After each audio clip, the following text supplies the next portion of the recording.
কি অবস্থা সবার, কেমন আছেন সবাই? আশা করি সবাই ভালো আছেন। আমি আজকে আপনাদের একটা গল্প বলতে পারি, একটা গল্প শোনেন। গল্প বলতে কি, একটা কাহিনী করেছে। কাহিনীটা হচ্ছে কি, আমি আজকে বাজারে গেলাম একটা গেঞ্জি কিনতে। তো গেঞ্জিটা যাই হোক একটু পছন্দ হয়েছে, কিন্তু একটু ছোট। তা দোকানদার বললো কি, ভাই নিয়ে যান, সমস্যা নেই, আপনার ধুয়ে দিলি ছেড়ে দেবে না। ভালো কথা, আমি বাড়ি নিয়ে আসি গেঞ্জিটা। তো গেঞ্জি নিয়ে আসার পরে বাড়ি নিয়ে আসার পরে এবার আমার এক বন্ধু, ও আমার বাড়ি এসে আর সাথে বলতেছে কি, বন্ধু কি কিনেছি? গেঞ্জি কিনেছি।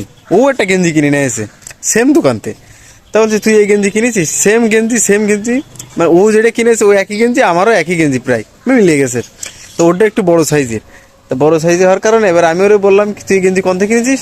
কথা, আমি দোকান থেকে কিনেছি, বড় সাইজ। দোকানদার বলেছে কি যে ধুয়ে দিলি বলে একটু চাপে যাবে। আর ওই দোকানদার আমার সেম গেঞ্জি আমারে বলেছে কি যে ধুয়ে দিলি নাকি ছেড়ে দেবে। তো এটা কি করে সম্ভব ভাই? আপনারা একটু চিন্তা করে দেখেন, একই গেঞ্জি কি করে মনে করেন ওরটা একটু বড়, মানে ধুয়ে দিলি ওরটা একটু চাপে যাবে, আর আমার গেঞ্জি ধুয়ে দিলি ছেড়ে দেবে। একই গেঞ্জি, কিভাবে সম্ভব এটা?